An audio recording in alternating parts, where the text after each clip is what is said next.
আজকে না অল্প তেল মশলা দিয়ে চিংড়ি মাছ দিয়ে বানিয়ে নিয়েছিলাম বাঁধাকপির তরকারি, মানে দুপুরবেলা ভাতের সাথে খাওয়ার জন্য। এতটাই খেতে সুস্বাদু হয়েছিল বন্ধুরা, কি বলবো, মানে ফাটাফাটি হয়েছিল খেতে। তাই ভাবলাম একটুখানি আপনাদের সাথেও শেয়ার করে ফেলি। এই বাঁধাকপি রান্নাটা কিন্তু পেঁয়াজ রসুন ছাড়াই আজকে করব। তো প্রথমেই একটা মশলা রেডি করে নিচ্ছি, যেমন নিয়েছি জিরে গুঁড়ো, ধনে গুঁড়ো আর ঝাল লঙ্কার গুঁড়ো, নিলাম হলুদ গুঁড়ো। অল্প একটুখানি জল দিয়ে ভালো করে মেখে টেকে নিয়ে 1 থেকে 2 মিনিট মতো রেখে দিয়েছিলাম।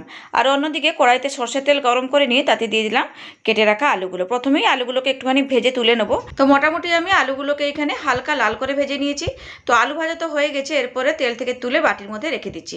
ওই আলু ভাজার তেলের মধ্যে এখন চিংড়ি মাছগুলো ভেজে নেবো। তো আগের থেকে আমি নুন হলুদ দিয়ে ভালো করে মেখে রেখেছিলাম চিংড়ি মাছগুলোকে। তো চিংড়ি মাছগুলোকে দিয়ে দেওয়ার পরে 2 থেকে 3 মিনিট একটুখানি নেড়ে চেড়ে লাল করে ভেজে নেওয়ার পরে তুলে ওই আলু ভাজার সাথেই আমি রেখে দিচ্ছি। তো মোটামুটি আমি সব কিছু এখানে গুছিয়ে নিয়েছি। তো এখানে বাঁধাকপিও রেডি আছে, আর এদিকে আলু আর চিংড়ি মাছও ভালো মতো করে ভেজে রেডি করে নিয়েছি।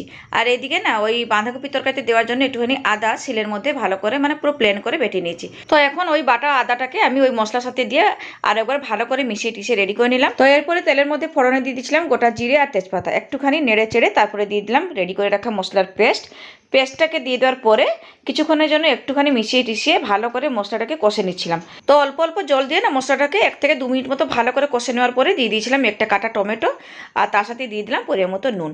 এরপরে 2-4 মিনিট ভালো করে মশলাটাকে কষে নেওয়ার পর তারপরে দিয়ে দিয়েছিলাম কেটে ধুয়ে রাখা বাঁধাকপিগুলো। এরপরে মশলার সাথে বাঁধাকপিটাকে না 2-4 মিনিট ভালো করে এইভাবে নেড়ে চেড়ে মিশিয়ে নিয়েছিলাম। মেশানো হয়ে যাওয়ার পরে বাঁধাকপিতে দিয়ে দিয়েছিলাম পরিমাণ মতো চিনি। এরপরে আরও একবার ভালো করে নেড়ে চেড়ে মিশিয়ে নিয়ে দিয়ে দিয়েছিলাম ঢাকা।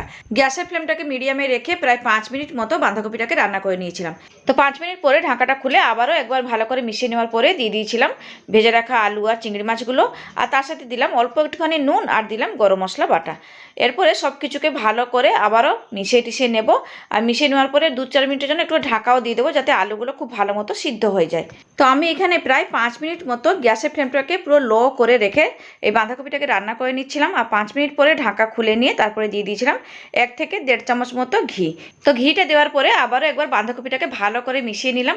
আর কি সুন্দর একটা গন্ধ বেরিয়েছিল বন্ধুরা, কি বলবো, মানে ফাটাফাটি একটা গন্ধ বেরিয়েছিল। যাই হোক, চিংড়ি মাছ দিয়ে বাঁধাকপির তরকারি রান্না হয়ে গেছে। এরপরে শুধু ভাতের সাথে নিয়ে খাওয়ার পালা।